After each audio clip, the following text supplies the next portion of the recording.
No puedo casarme contigo. Estoy enamorada de mi ex. Ella lloró 2 semanas antes de la boda.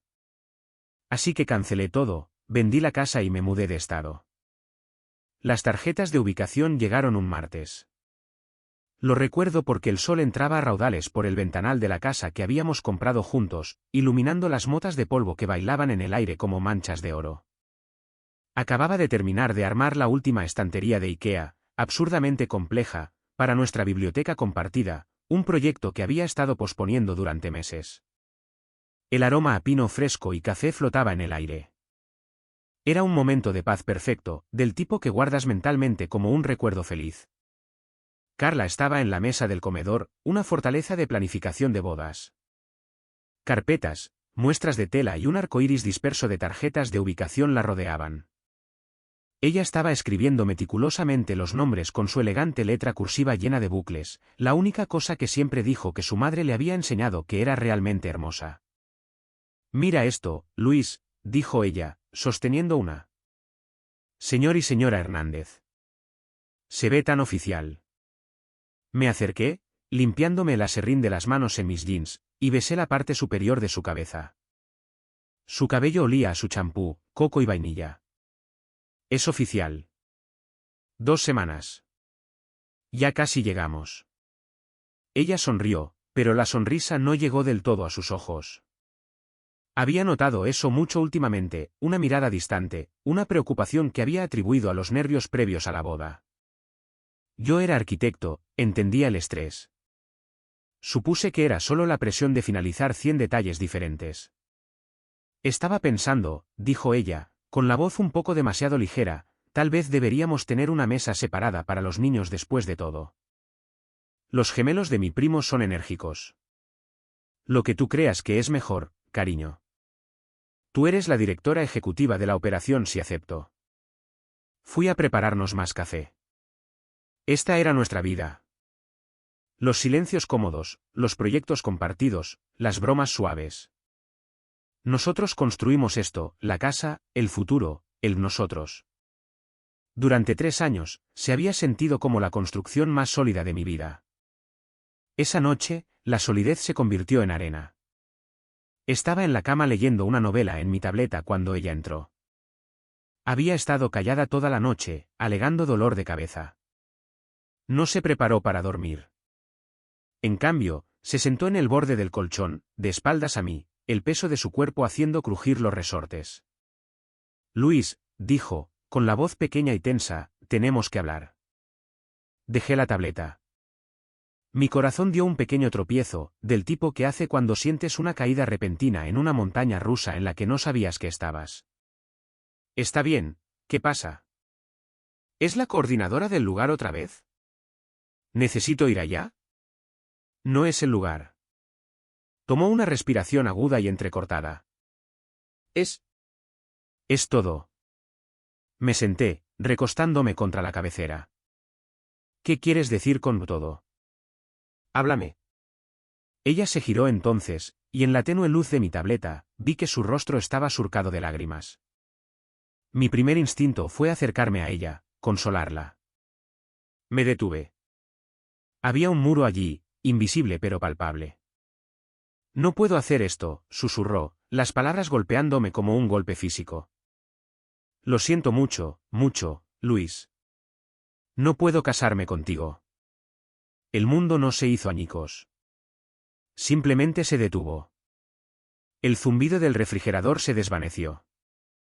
El reloj en la mesa de noche se quedó en silencio. Solo se escuchaba el sonido de mi propia sangre palpitando en mis oídos. «¿De qué estás hablando?»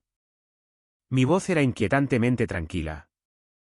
¿Son estos solo dudas de último momento? Porque eso es normal, Carla. Todos dicen que eso es normal. Ella negó con la cabeza, las lágrimas cayendo más rápido ahora. No son dudas de último momento. Es mi corazón. No está en esto. ¿No está en esto? Repetí la frase, sintiéndola ajena y estúpida en mi lengua. Compramos una casa juntos. Tenemos seguro conjunto. Nos casamos en 14 días. Tu corazón ha parecido estar bastante en esto durante los últimos 3 años. Lo sé. Pensé que lo estaba, lloró ella, su voz subiendo de tono. Pensé que lo había superado. Realmente lo pensé. Pero cada vez que miro estas tarjetas de ubicación, cada vez que pruebo las muestras de pastel, cada vez que elijo una canción para el primer baile, no pienso en ti y en mí. Pienso en él. El aire salió de mis pulmones. Solo había un él que cargaba ese peso. Javier. El exnovio de antes de mí. El de la motocicleta y la sonrisa temeraria. El que le había roto el corazón y cuyo fantasma yo había pasado años exorcizando pacientemente. Javier, dije, el nombre como una maldición en la habitación silenciosa. Ella asintió, una nueva ola de sollozos sacudiendo su cuerpo. Ella era la imagen de la miseria, pero todo lo que yo podía sentir era un entumecimiento frío que se extendía. Me contactó hace unos meses. Solo para hablar, dijo. Y empezamos a hablar, y todo volvió a inundarme. La pasión, la intensidad. Nunca fue así con nosotros, Luis. Lo que tenemos es cómodo. Es seguro. Pero con él, me siento viva. Cada palabra fue un corte quirúrgico preciso. Entonces, dije, mi voz aún plana, desprovista de la rabia que debería haber estado allí, déjame entender esto bien. Durante meses, mientras hemos estado planeando nuestra boda, reservando un lugar, enviando invitaciones, comprando una casa, tú has estado involucrada emocionalmente con tu exnovio. No fue así, insistió ella, el estribillo clásico del atrapado. Solo sucedió. Nunca quise lastimarte. Solo estoy. Estoy tan confundida. No puedo casarme contigo cuando estoy enamorada de otra persona. No sería justo para ti. La hipocresía era tan vasta, tan asombrosa, que casi me reí. La injusticia era la base de toda esta conversación. Miré alrededor de nuestro dormitorio, a la foto de nosotros en los cabos sobre la cómoda, al armario donde su ropa colgaba junto a la mía, a la pila de carpetas de la boda visibles a través de la puerta. Todo parecía un escenario de teatro, una fabricación endeble. El hombre que yo era hace 2 minutos habría suplicado. Habría enumerado todos nuestros recuerdos felices. Habría prometido ser más apasionado, menos seguro. Habría luchado por ella. Pero ese hombre se había ido, desmantelado por 6 oraciones. La miré a ella, a esta mujer que lloraba porque era ella quien estaba rompiendo su propio corazón al traicionarme. Vi toda la narrativa patética que había construido para sí misma, la heroína trágica dividida entre el seguro y confiable Luis y el apasionado y emocionante Javier. Y yo había terminado de ser un personaje en su historia. Saqué las piernas de la cama y me puse de pie. Me sentí increíblemente tranquilo, el tipo de calma que viene después de un diagnóstico cuando lo peor se ha confirmado y todo lo que queda es el tratamiento. Está bien, dije. Ella me miró fijamente, sus sollozos deteniéndose con hipo. ¿Está bien? ¿Qué? ¿Qué significa eso? Significa que entiendo, dije, caminando hacia la puerta. Estás enamorada de Javier.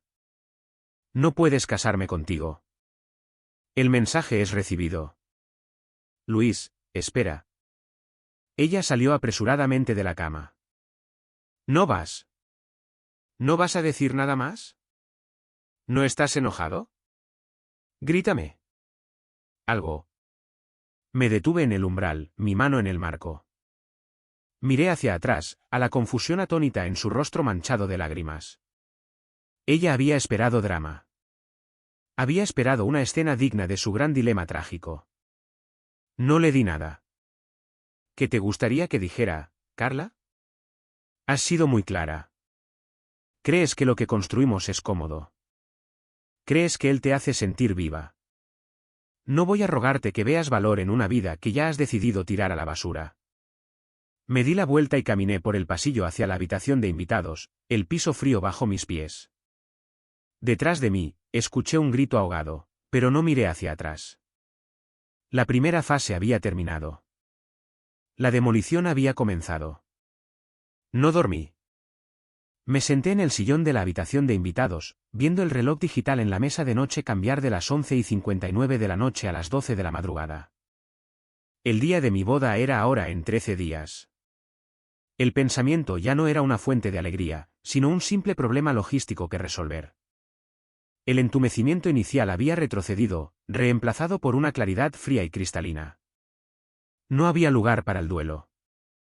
El duelo era un lujo para una versión futura de mí. La versión presente tenía un proyecto que gestionar, el desmantelamiento sistemático de una vida. A las 7:01 de la mañana, escuché abrirse la puerta del dormitorio principal y el sonido de la ducha corriendo. Esperé hasta que se detuvo, luego salí. Carla estaba en la cocina, con los ojos hinchados y rojos, aferrada a una taza de té. Me miró, una pregunta silenciosa colgando en el aire: ¿has cambiado de opinión? ¿Vas a luchar por nosotros? Pasé junto a ella hacia la cafetera. No la miré. Luis, comenzó, con voz frágil. Necesito hacer algunas llamadas, dije, mi tono tan neutral como si hubiera dicho, necesito cambiar el aceite. Me serví mi café, entré a mi oficina en casa y cerré la puerta. La primera llamada fue la más difícil. Mi madre contestó al segundo timbre, con voz alegre. Luis, buenos días, cariño. Justo estoy finalizando la lista de invitados para la cena de ensayo con tu padre. Tomé aire. No había una buena manera de hacer esto. Mamá, la boda se canceló. Un momento de silencio atónito. ¿Qué? ¿Qué quieres decir con se canceló? ¿Pasó algo con el lugar?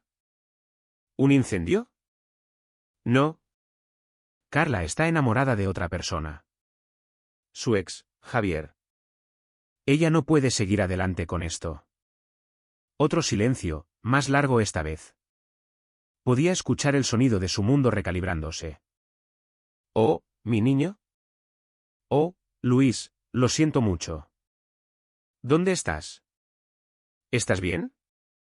¿Quieres que vayamos? Estoy bien. Estoy en casa. Y no, por favor no vengan. Tengo mucho que manejar. Podemos ayudarte, cariño. Podemos. Mamá, dije, mi voz firme, sin dejar lugar a discusión.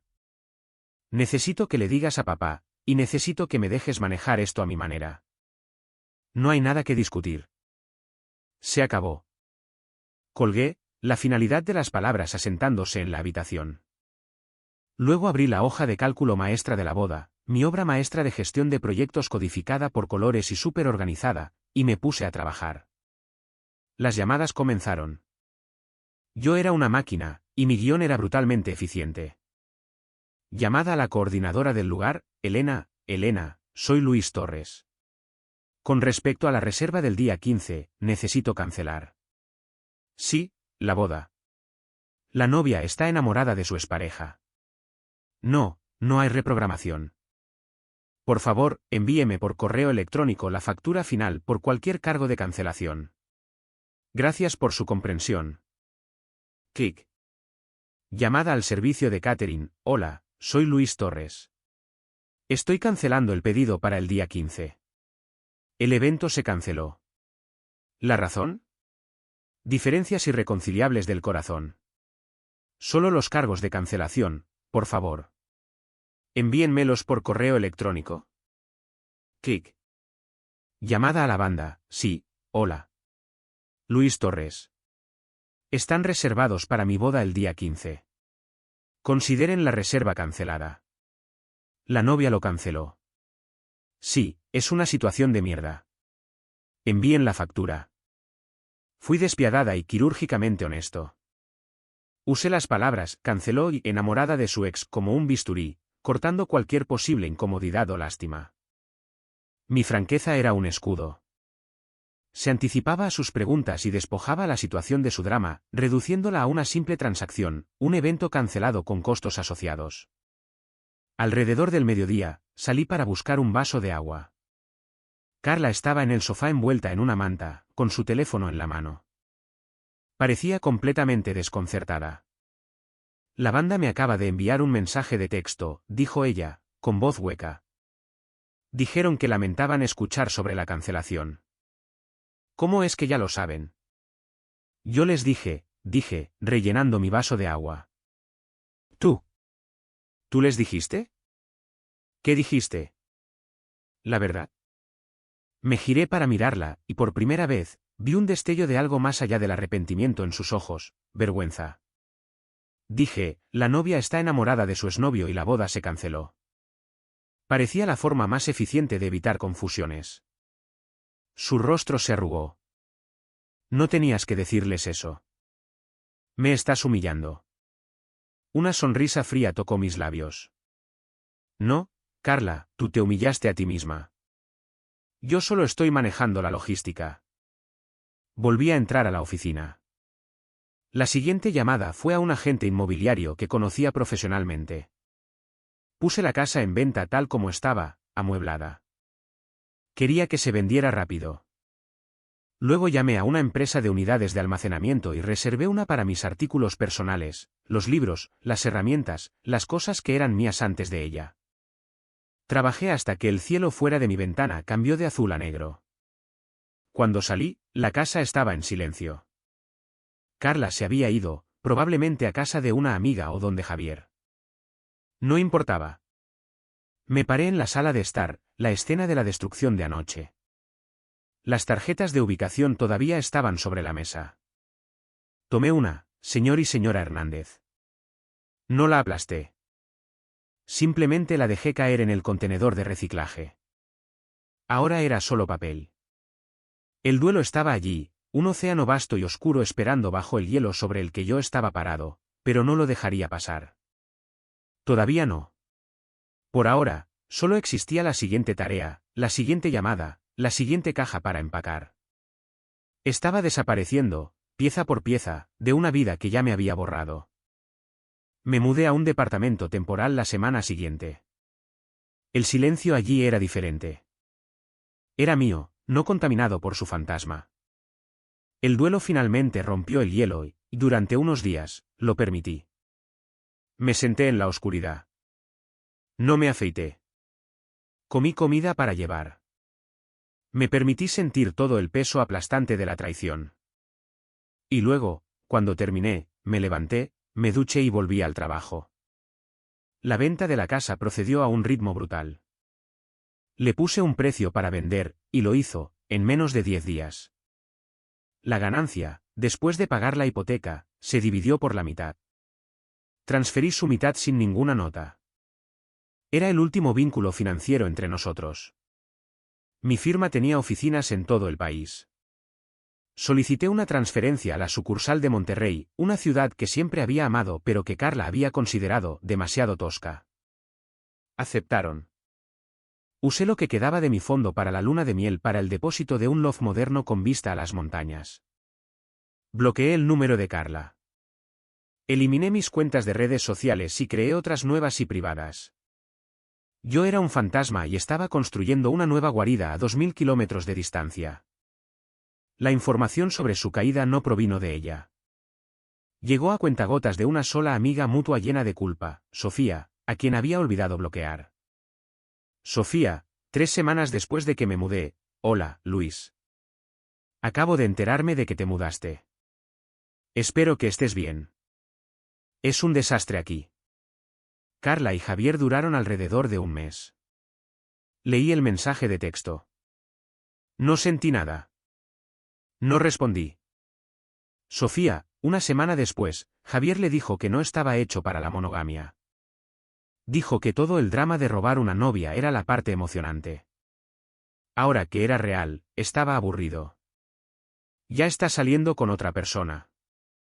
Una parte de mí, el viejo arquitecto, apreció la ironía. Los cimientos por los que ella me había dejado no solo eran inestables, eran inexistentes. Él era un hombre que prosperaba con el plano de una aventura, no con la construcción de una vida. Sofía, un mes después, Carla está hecha un desastre. Tuvo que mudarse de nuevo con su mamá. Mucha gente está enojada con ella. Perdió un montón de dinero en las cosas de la boda que no cancelaste. Finalmente escribí una respuesta. Yo, Sofía, aprecio que pienses en mí, pero lo que sucede en la vida de Carla ya no es de mi interés. Por favor, no me actualices de nuevo. Espero que estés bien. Bloqueé su número. La tubería estaba cerrada. El karma era perfecto y era enteramente de su propia creación. Ella había sido descartada tal como me había descartado a mí. La pasión y la intensidad que anhelaba la habían reducido a cenizas. La vida cómoda y estable que había despreciado era exactamente lo que ahora necesitaba desesperadamente. Su reputación estaba hecha jirones, sus finanzas eran un desastre y vivía en su dormitorio de la infancia, rodeada de los fantasmas de sus propias decisiones terribles. Me paré en el balcón de mi loft en Monterrey, respirando el aire fresco y ligero. La Sierra Madre era una silueta púrpura contra una puesta de sol naranja ardiente.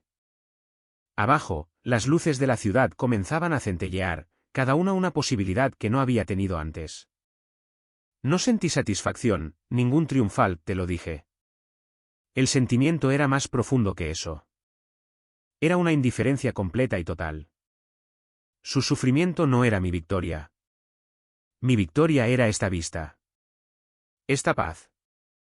Esta nueva vida construida sobre el terreno sólido de mi propio valor, un terreno que ella había demostrado no ser digna de compartir. El caos era suyo.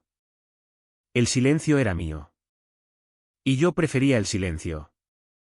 El silencio en mi nueva vida era un bálsamo. Lo llené con los sonidos de una ciudad que estaba aprendiendo a amar, el lamento distante de un tren, el zumbido del tráfico del centro, el viento silbando a través de los pasos de montaña. Construí una nueva rutina. Me uní a un gimnasio de escalada en roca. Comencé a salir casualmente con una mujer de mi edificio que era inteligente, divertida y no tenía conexión con los escombros que había dejado atrás. Mi paz fue puntuada por las distantes y ahogadas explosiones del desmoronamiento de Carla. Mi nuevo número era una fortaleza, pero ella encontró grietas en los muros que yo había construido. Comenzó 6 meses después de que me fui. Número desconocido, 10:14 de la noche, hola, soy Carla. Sé que probablemente no quieras saber de mí, pero vi una foto de la Sierra Madre en el Facebook de tu mamá y me hizo pensar en ese viaje del que hablamos de hacer. Espero que estés bien. Miré fijamente el mensaje de texto, la audacia del mismo, el tono casual y nostálgico, como si fuera una vieja amiga del campamento reportándose. Ella estaba probando las aguas, viendo si el puente todavía estaba allí. Eliminé el mensaje y bloqueé el número. No había puente. Había un cañón y yo estaba del otro lado. 2 semanas después, mi teléfono vibró con un correo de voz de otro número nuevo. En contra de mi mejor juicio, lo reproduje. Su voz estaba espesa por las lágrimas, una tristeza dramática y teatral. Luis, soy yo. Dios, ni siquiera sé qué decir. Javier. Él es. Él fue un monstruo. Tenías razón en todo. Me usó y luego él. Simplemente se fue. He perdido todo. Nuestros amigos, la casa, mi futuro. Estoy tan sola. Sigo pensando en nuestra cocina y en la forma en que solías hacerme café por la mañana. Fui una idiota. Una idiota asustada y estúpida. Arruiné lo mejor que me ha pasado. Por favor, ¿puedes simplemente devolverme la llamada? Necesito escuchar tu voz. Sentí una lástima clínica y distante, del tipo que podrías sentir por un personaje en una película deprimente. Ella no se estaba disculpando por lastimarme, estaba lamentando las consecuencias que enfrentaba. Extrañaba el café que yo hacía, la estabilidad que yo proporcionaba, la vida que yo curaba. No me extrañaba a mí. Eliminé el correo de voz. El siguiente asalto llegó a través de un mono volador. Mi teléfono sonó y la pantalla mostró un nombre que no había visto en un año, Carmen, la mamá de Carla. Casi no contesto, pero una curiosidad fría me ganó. Luis, soy Carmen. Su tono era el mismo de siempre, agudo, imperioso, asumiendo cumplimiento. Soy Luis, Carmen. ¿Y a qué debo el placer? Ella ignoró la corrección. Necesitamos hablar de Carla. Ella está muy mal. Ese animal por el que te dejó la ha destruido. No está comiendo. No está durmiendo. Es una sombra de sí misma. Lamento escuchar eso, dije, mi voz plana y desprovista de cualquier pena real. ¿No vas a hacer algo al respecto?, exigió ella, alzando la voz. La amabas una vez. Un hombre de verdad mostraría algo de compasión. Ella cometió un error. La gente comete errores, Luis. ¿Ya no te importa ella en absoluto? Este fue el momento crucial. La trampa estaba puesta. Estar de acuerdo, y sería arrastrado de vuelta al drama. Enojarme, y estaría demostrando que todavía me importaba. Elegí una tercera opción, la verdad. Carmen, dije, mi voz tranquila y mesurada, Carla no cometió un error. Ella tomó una decisión consciente y sostenida de traicionarme 2 semanas antes de nuestra boda. La persona que estás describiendo, la que no está comiendo ni durmiendo, está lidiando con las consecuencias directas de esa decisión. Su bienestar ya no es de mi incumbencia. No lo ha sido durante mucho tiempo. Espero que reciba la ayuda que necesita, pero no será de mi parte. Adiós. Colgué ante sus protestas balbuceantes. Eso, yo sabía, sería la gota que colmó el vaso para Carla. La lógica tranquila e inexpugnable era un arma contra la que ella no podía luchar. Le negaba la explosión emocional que necesitaba para sentirse validada. Tomó menos de 24 horas para que la máscara se deslizara por completo. Un mensaje de texto final resplandeció en mi pantalla desde un tercer número. Número desconocido, 11:47 de la noche, eres un bastardo frío y desalmado. Nunca me amaste realmente o hubieras luchado por mí. Simplemente te rendiste y huiste. Eres un cobarde. Me alegro de no haberme casado contigo. Ahí estaba. Los verdaderos colores, ardiendo con fuego amargo e hipócrita. Ella había reescrito la historia por completo. En su mente, yo era el villano por no rogarle que se quedara después de que me dijo que amaba a otro hombre. Yo era el cobarde por no luchar por una relación que ella ya había torpedeado. No bloqueé el número. Simplemente eliminé el mensaje. Ella finalmente había mostrado la última carta en su mano, y era un comodín. No le quedaba poder. Un año después del día en que firmé los papeles de transferencia iniciales, mi nueva empresa me envió de regreso a mi antigua ciudad para una presentación importante con un cliente. Era mi primera vez de regreso. La ciudad se sentía más pequeña, como un traje que ya no me quedaba. La presentación fue un éxito. Mientras empacaba mi computadora portátil, mi teléfono vibró. Era mi abogado. El papeleo final de la venta de la casa, algún documento fiscal que se nos había pasado, estaba listo para mi firma. Podía firmarlo electrónicamente o podía pasar por su oficina, que estaba a solo unas cuadras de distancia, antes de mi vuelo. Decidí pasar. Quería cortar hasta el último hilo. Mientras salía del elegante rascacielos, con el documento en la mano, sentí una sensación de cierre profundo. El capítulo estaba oficial y legalmente terminado. Decidí tomar un último café del lugar al que Carla y yo solíamos ir los domingos, no por nostalgia, sino como una especie de exorcismo. Estaba parado en el mostrador esperando mi pedido cuando sentí una presencia detrás de mí. Un aroma familiar a coco y vainilla, ahora agriado por una nota de cigarrillos rancios. Luis. Me di la vuelta. Era Carla. Se veía desgastada.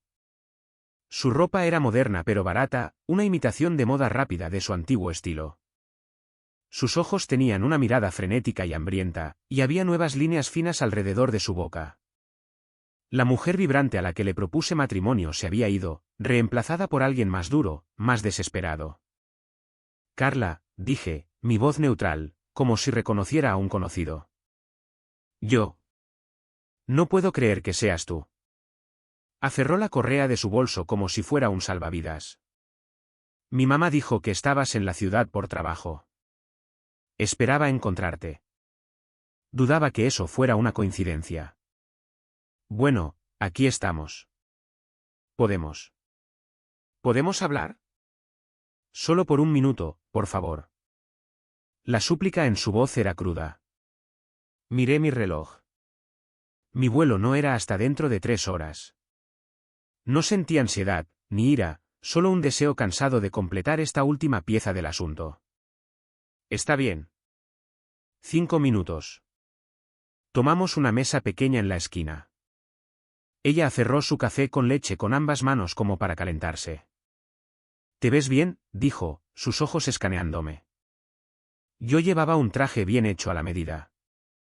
Estaba bronceado por las caminatas de fin de semana y mi postura ya no era la de un hombre cargando el peso de una relación fallida.